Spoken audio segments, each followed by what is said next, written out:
করে বাইকটাকে রাইড করে, আমার বাইক চলে গেল, আমার বাইক চলে গেল, অন্যরকম একটা বাইক মনে হয়। সিভিয়ার আর আমি এমটিতে আছি।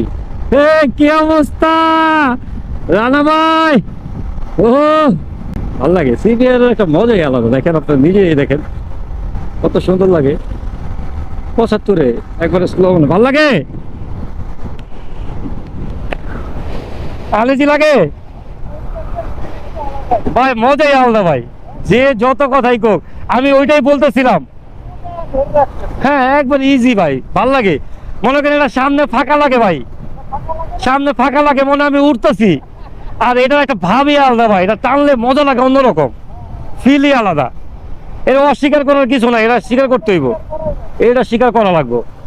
রানা ভাই বলতেছে যে স্পোর্টস বাইকের মজাটাই আলাদা, আর নেকেড বাইকের মজাটা একটু অন্যরকম, অন্য আলাদা। কিন্তু স্পোর্টস বাইক ভাই যখন লংয়ে টঙে যাবেন, স্পোর্টস বাইক দিয়ে আসলে যখন রাইড করবেন, তখন অন্যরকম একটা শরীরের ভিতরে একটা ভাইব চলে আসে ভাই। এই জিনিসটা কিন্তু ভাই অস্বীকার করতে পারবেন নাকি? এই জিনিসটা অবশ্যই স্বীকার করতে হবে আপনাদের। আরেকটা যাচ্ছে সিবিআর র্যাপসল, এটা মনে হয় হাই, মনে হয় এটা।